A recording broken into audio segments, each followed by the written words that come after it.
गुरुर्ब्रह्मा गुरुर्विष्णू गुरुर्देव महेश्वर गुरु साक्षात् परब्रह्म तस्मै श्री गुरवे नमः। शंकरं शंकराचार्यं केशवं बादरायणं सूत्रभाष्यकृतो वन्दे भगवन्तो पुनः पुनः।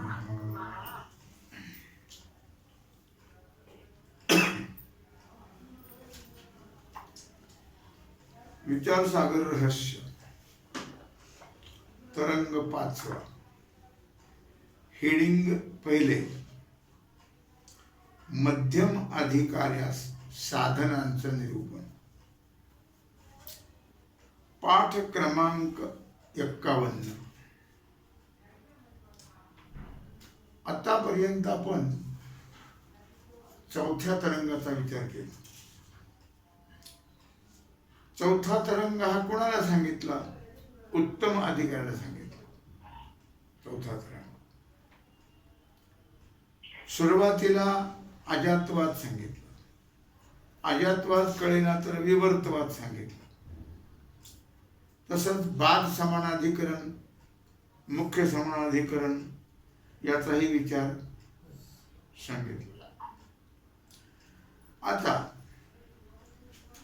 या तरंगामध्ये श्री गुरु सच्चिदानंदाय नमः हेडिंग पहिले मध्यम अधिकार्यास साधनांचं निरूपण।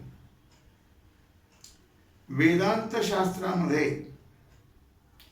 ज्ञेय व ध्येय असे दोन रूपाने ब्रह्माचं प्रतिपादन केलेलं आहे। अलक्षमध्ये ज्ञेय कुणाला म्हणतात?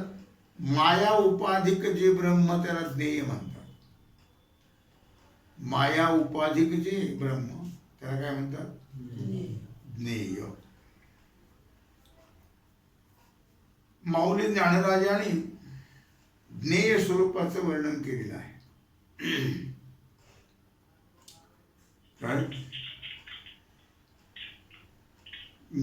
ज्ञेय जे आहे, ज्ञान हे ज्ञेय, ज्ञेय माया विशिष्ट ब्रह्म आणि ध्येय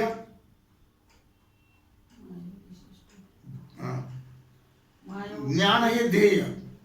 माया उपाधी ब्रह्म व ज्ञेय आहे आणि माया विशिष्ट ब्रह्म ध्येय आहे। बरोबर। माया विशिष्ट ब्रह्म ध्येय।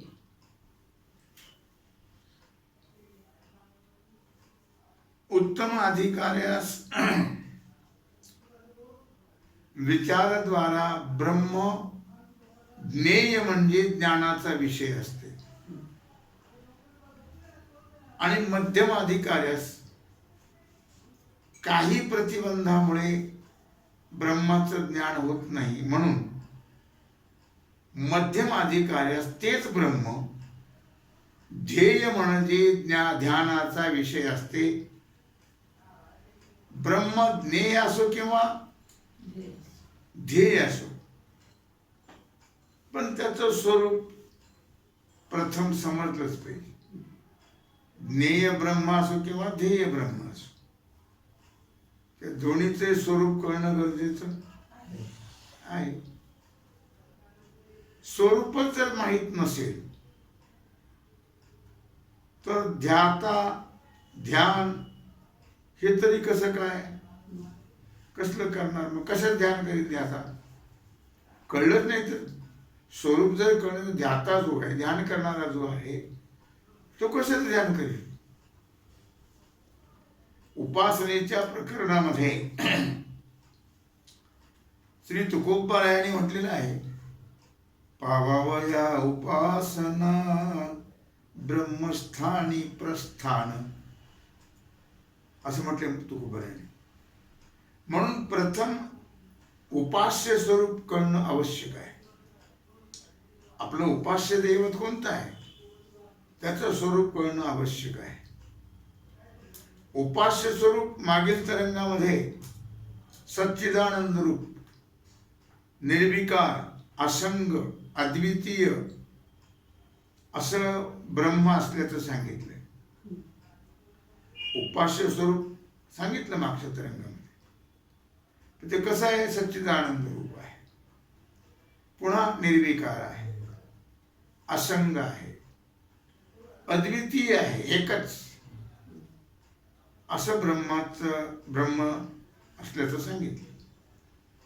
त्यात ब्रह्माच्या अद्वितीयत्वाबद्दल या तरंगाचा अधिकारी जो अदृष्टी, त्याला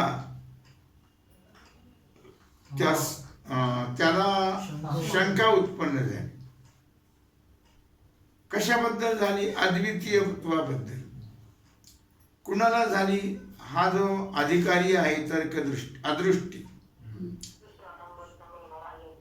तो कसा आहे? मध्यम अधिकारी आहे.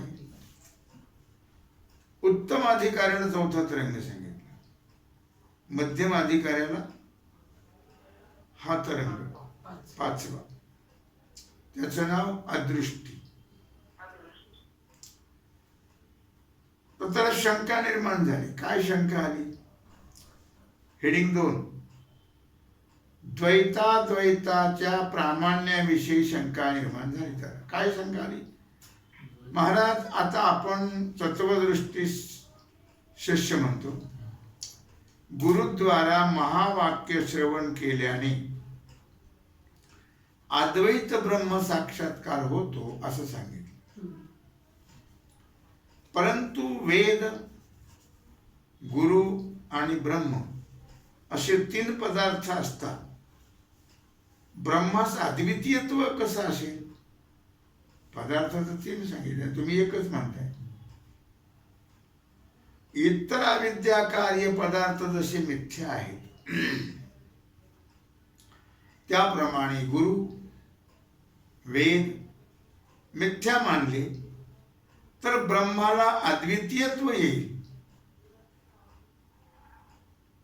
पण मिथ्या गुरु वेदापासून होणार मिथ्या ब्रह्मज्ञान संसाराची निवृत्ती करील काय?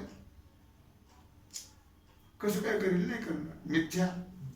मिथ्याचं कसं काय निवृत्ती करेल? ज्ञानही मिथ्या, संसारही मिथ्या. लक्षात आलं का? सत्यगुरु रज्जू ज्ञानानेच मिथ्या सर्पाची निवृत्ती होती की नाही? कळलं का? सत्य दोरीचं ज्ञान झाल्यानंतरच तिच्यावर भासलेला मिथ्या सर्प त्याची निवृत्ती होती असं म्हणावं. तर मिथ्या मृगजलाने तृष्णेचीही निवृत्ती झाली पाहिजे. मग मिथ्या मृगजलाने, मृगजल कसं असतं? मिथ्या. मग त्याने तहान भागली पाहिजे. म्हणून वेद व गुरु सत्य आहेत किंवा मिथ्या आहेत. म्हणजे द्वैतमत प्रमाण आहे किंवा अद्वैतमत प्रमाण आहे, याचं समाधान सांगावं अशी प्रार्थना. शंका कळाली का? काय शंका घेतली त्याने? द्वैतमत प्रमाण आहे का अद्वैतमत प्रमाण आहे, याचं समाधान सांगा. श्रीगुरु म्हणतात, हे शिष्य, भगवान शंकरांनी शंकराचार्यांचं रूप धारण करून जे अद्वैतमत प्रतिपादन केलेलं आहे तेच प्रमाण आहे. अद्वैतमत एक ब्रह्मच, बाकी काहीच नाही. द्वैतमताचं प्रतिपादन करणारे जे रामानुजाचार्य, मध्वाचार्य, निंबार्क आणि वल्लभाचार्य हे द्वैतमताचं प्रतिपादन करणारे आहे. या 4ही आचार्यांचे मत अप्रमाण आहे असं समज. द्वैतमत आहे ते. कारण ते तत्वनिर्णयामध्ये वेद विरुद्ध अर्थाचं प्रतिपादन करतात. एवढे विद्वान असून का करतात कोण जाणे. हे चारीही फार विद्वान आहेत, लक्षात ठेवा, फार मोठे विद्वान आहेत. पण द्वैत मताचं प्रतिपादन करतात, भेद. शिष्य म्हणतो, महाराज श्री शंकराचार्यांचंच मत प्रमाण मांडण्यास बद्दल आधार काय. आधारा वाचून काही सांगितलं कहाणी, आधार पाहिजे ना, सांगतो आपण त्याला. श्रीगुरु म्हणतात, भगवान व्यासाने पुराणामध्ये असं सांगितलं,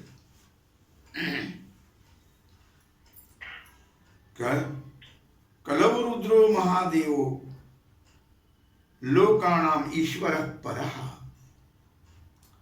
करिष्यत्यवरात अवतारम स्वयं शंकरो निर्लोहितः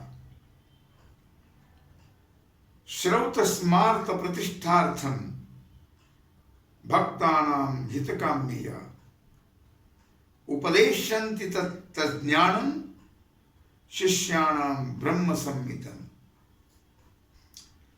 सर्व वेदांत सारंच धर्मान्वेत निदर्शनान. काय लक्षात आलं तुमच्या? भगवान शंकराचार्य जे आहेत, महर्षी व्यास यांनी पुराणामध्ये असं सांगितलंय की कलियुगामध्ये वेदांचा निरनिराळ्या प्रकारे अर्थ करतील. तसंच झालं मग ते कलियुगात गोंधळच सगळा. मताचा गलबलान कोणी मांडला कुणाला. तेव्हा साक्षात भगवान शंकर भक्त कल्याणाकरता आद्य गुरु शंकराचार्यांच्या रूपाने अवतार धारण करून सर्व मताचं खंडन करते आणि जैन बुद्ध मतांचा समूळ नाश करून, बरं का, हे नास्तिकवादी आहेत, नास्तिक मतवाद. जैन नास्तिक आहेत, बुद्धही नास्तिक आहेत. गौतम बुद्धजी म्हणतात ना, व गंगेतून श्री विष्णूची मूर्ती काढून बद्रिकाश्रमी स्थापन करते. ती सुद्धा मूर्ती घडवली नाही, गंगेतून काढली शंकराचार्य, आणि ती परिसाची मूर्ती असं म्हणतात. सूर्योदय झाला म्हणजे ज्याप्रमाणे अंधकाराचा नाश होतो आणि सर्व पदार्थांचं निसंशय ज्ञान होत, त्याप्रमाणे वेदार्थाचं ज्ञान शंकराचार्यांच्या व्याख्यानाने होईल. त्याविरुद्ध जे वेदाचा अर्थ करतील ते धूर्त, फसवणारे, ठक आहेत असं समजावं. याप्रमाणे पुराण वचन असून वशिष्ठाने आपल्या योग वासिष्ठ ग्रंथामध्ये अद्वैत मत प्रमाणे दृष्टीसृष्टीवाद अनेक युक्तीने प्रतिपादन केलेलं आहे. अद्वैत मताप्रमाणे योग वासिष्ठ रामाला उपदेश केला वशिष्ठांचं आहे का काय सृष्टीवाद? नाही, तसं नाही. तसं हा बघूया ना काय म्हणतात ते. दृष्टीसृष्टीवाद, दृष्टी म्हणजे वृत्तीज्ञान, ती असणं जो तोपर्यंत सृष्टी असते, याचं नाव दृष्टीसृष्टीवाद. तसंच युक्तीनंही द्वैतमत विरुद्ध आहे.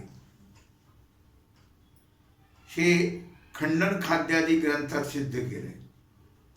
खंडन खाद्य नावाचा ग्रंथ आहे वेदांताचा, त्याच्यात त्याचं खंडन केलंय द्वैतमताचं. शिवाय भेदवाद श्रुती विरुद्ध आहे. नानात्वे जो पाहतो तो मृत्यूपासून मृत्यूला प्राप्त होतो. अनेकत्व पाहणारा, भेद पाहणारा, असं कठवल्लीत म्हटलेलं आहे. तसं द्वैतापासूनच भय आहे. माऊली म्हणतात, दुजे जवळ जवळ घडे तव तव संसार भय जोडे, हे देव आपुले तोंडी बोलती वेद, असं म्हणलेलं आहे. तो माझ्यापासून भिन्न आहे असा भेद पाहणारा देव पशु आहे. अशा अर्थाच्या वेदवाक्याने भेदज्ञानात दुःखाचं कारण सांगून भेदज्ञानी पुरुषाची निंदा केलेली आहे. भेदज्ञान हे दुःखाला कारण आहे. शेतकऱ्यापासून बैलात जसं दुःख होतं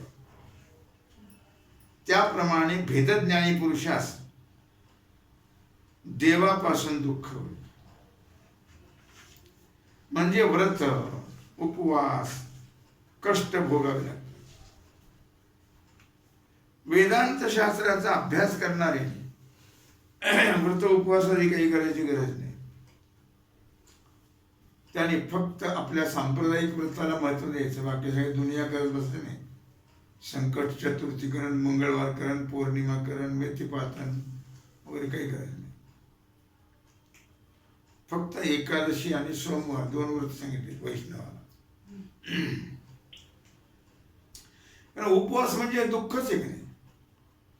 उपवास करायचे म्हणजे दुःख कष्ट भोगावे लागतात. आता तिसरं हेडिंग, याचं जे द्वैतमत आहे ते द्वैतमत त्याज्य आहे. त्याचा त्याग करावा. याकरता अतिदुःख देणारं जे द्वैतमत, त्या द्वैतवचनाचा परित्याग करून शंकराचार्यांच्या अद्वैत व्याख्यानाच्या ठिकाणी प्रामाण्याचा निश्चय करावा. अद्वैत निश्चय करून ही द्वैत प्रतिपादक वाक्यांचे जरी नुसतं स्मरण केलं तरी त्यापासून तुला दुःख होईल. अद्वैताचा निश्चय झालाय, पण द्वैत वाक्याचं नुसतं स्मरण जरी केलं तरी दुःख होईल. याबद्दल तुला एक गोष्ट सांगतो. नुसतं स्मरण केलं तरी दुःख कसं होतं. भरचूची कथा आहे. एक राजाचा अत्यंत प्रिय असा भरचू नावाचा प्रधान होता. सर्व राजकार्य त्याच्या स्वाधीन होते. तो इतका इमानदार होता की निष्काम भावनेने सेवा करणार, मोदीप्रमाणे. मोदी भ्रष्टाचारी नाही. कधीच त्याला भ्रष्टाचार त्याने केला नाही. त्याची पण घरची परिस्थिती जर पाहिली तर अगदी सामान्य आहे. गाईला घर राहायला आई आहे अजून, त्यांना साधं घर आहे, तिथंच राहते आणि पंतप्रधान आहे. काय अब्जावधी रुपये स्विस बँकेत त्याचे नाही. बाकी एकही मंत्री तुम्हाला जर सोडला नाही, जर पकडला कोणताही मंत्री पकडला तर त्याचे स्विस बँकेत आहेतच खाते. पण याचं काहीच नाही. असा निष्काम सेवा करणार. आणि निष्काम सेवा जे करत असतात त्याला जास्त लोक त्रास देतात. निष्काम बाकीचे जे असतात, तुम्ही खाना आम्ही खाऊ, भानगड नाही. म्हणून तर नगरची सुधारणा जी होत नाही त्याचं कारण हे आहे. हे खाणारे जोपर्यंत जात नाही, कारण ते जाणं शक्य नाही. ही परंपराच आहे खाणाऱ्यांची. म्हणून नगरचे खड्डे बुजस आणि बुजणारही. नगरचा विकास होणं शक्य नाही. त्यामुळे बाकीच्या अमात्याधिकांना भरचूचा फार हेवा वाटत असे, कारण त्यांना खायला मिळतच नव्हतं ना. बाकीच्या सगळी खाती याच्याकडेच. ते काय बघा, बुद्धिवानाने ही नावं प्राप्त करून दिली. खाते आणि जाते.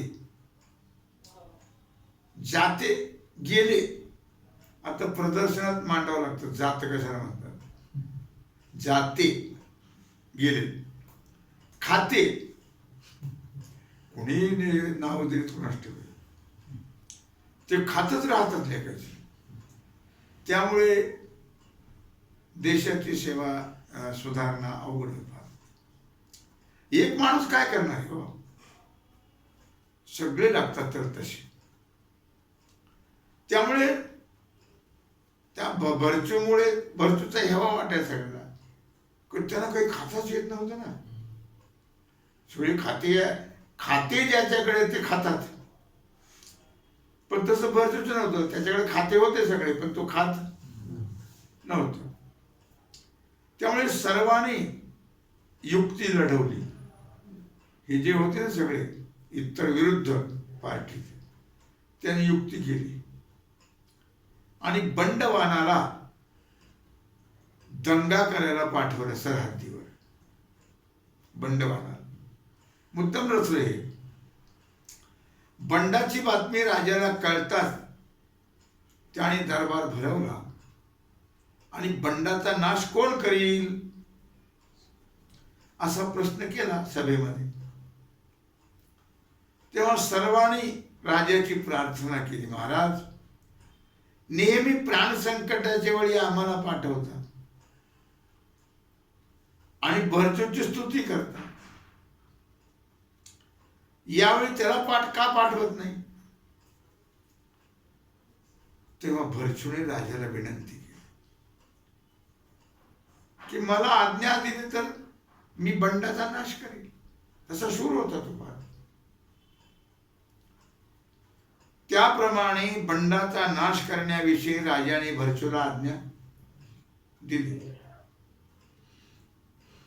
भरचूने तात्काळ सरहद्दीवर जाऊन बंडाचा नाश केला. पण या अमात्याचं जे गौडबंगार होतं,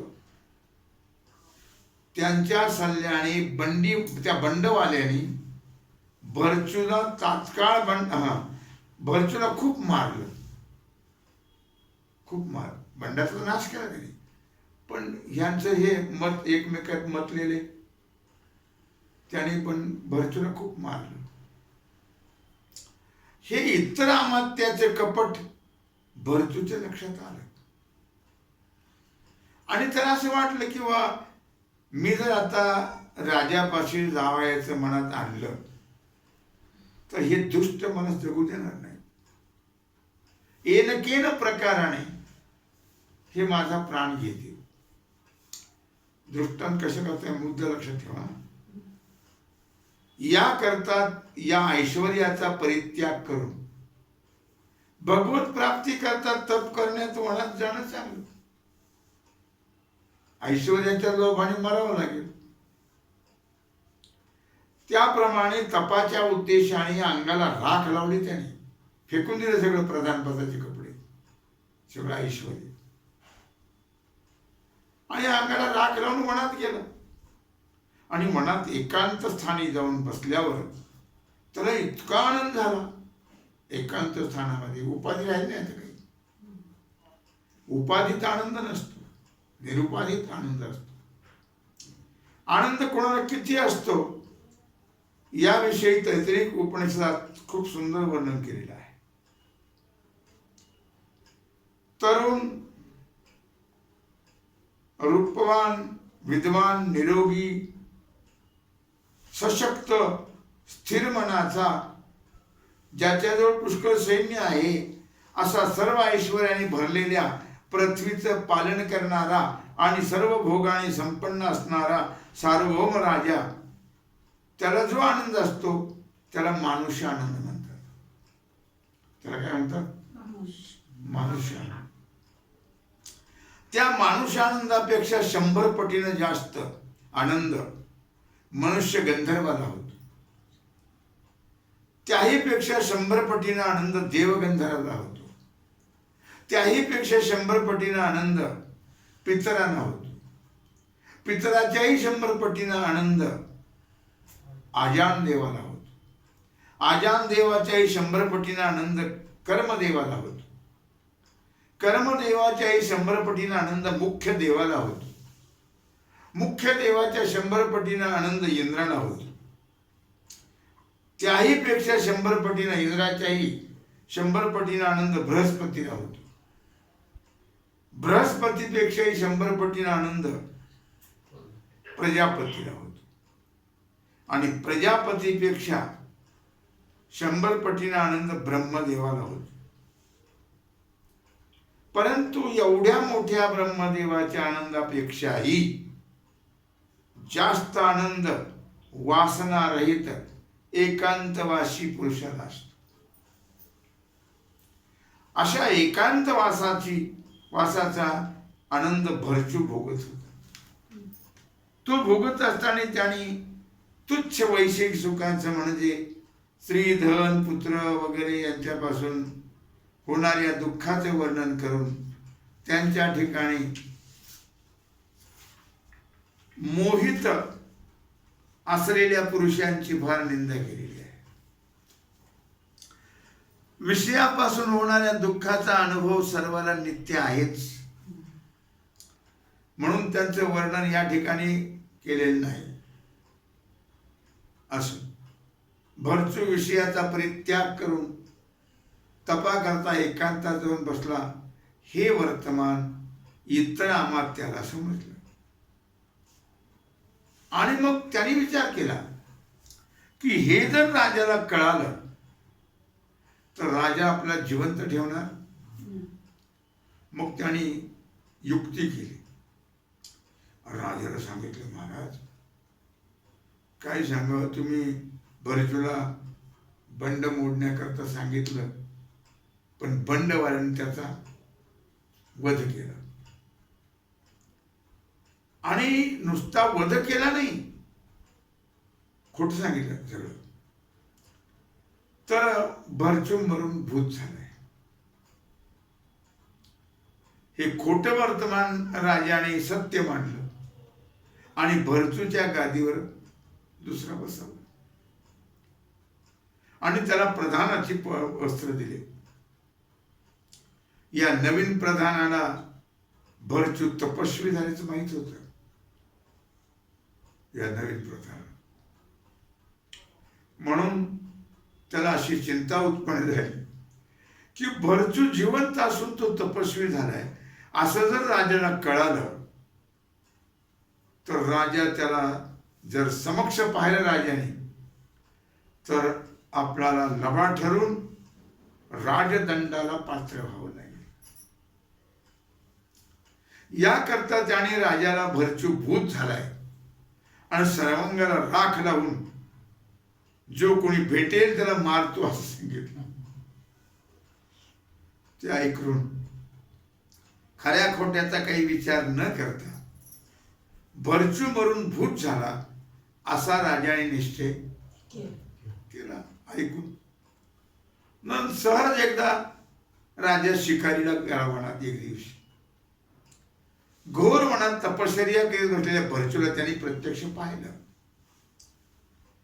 आता प्रत्यक्ष पाहिलं पण राजाला आनंद झाला नाही. उलट भरचू मरून भूत झालाय या विपरीत निश्चयामुळे भूताचं भय मानून तो राजा पळून गेला. त्याप्रमाणे या दृष्टांताप्रमाणे द्वैतवाद्यांच्या वचनावर जर विश्वास ठेवला तर त्याला अद्वैत ब्रह्मज्ञान झालं तरी ते टिकणार नाही. उलट दुःख मात्र भोगावं लागेल। याकरता द्वैत वचनावर जो विश्वास ठेवणार नाही त्यालाच महावाक्य विचाराने अद्वैत ब्रह्मज्ञान होईल। भेदवाक्ये नरकाची साधने आहेत आणि त्याचं प्रतिपादन करणाऱ्या पुरुषास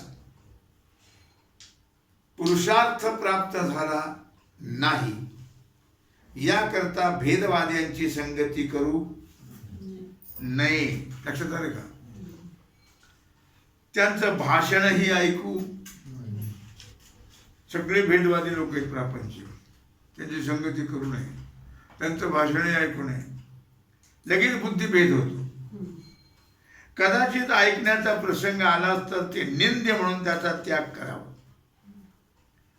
धूर्त अमात्यांच्या वचनांचा विचार न करता ती वचने सत्य मानल्यामुळे ज्या भरचूला पाहिल्याबरोबर राजाला अतिशय आनंद होत असे, त्याच भरचूला पाहून राजाला दुःख झालं। त्याचप्रमाणे ज्या अद्वितीय ब्रह्मज्ञानाने मुमुक्षु कृतार्थ होणार, परंतु धूर्त भेदवाद्यांच्या वचनावर विश्वास ठेवून भेद निश्चय केला तर त्याला अद्वितीय ब्रह्मज्ञानापासूनच मुमुक्षुस अनर्थ परंपरा भोगावी लागेल। एवढंच तुझ्या लक्षात येण्याकरता भरचूची कथा सांगितली। लक्षात आलं का? अशा प्रकारे आपण काय पाहिलं आता? अभेद तत्व आणि अभेद तत्व। अभेद आणि आनंद होतो आणि भेद आणि दुःख होतो, त्याच्याकरता भरचूची कथा सांगितली। तेव्हा झालेली सेवा भगवत चरणी समर्पित करून राहिलेला जो सेवेचा भाग आहे तो आपण उद्या पाहू। कुंडली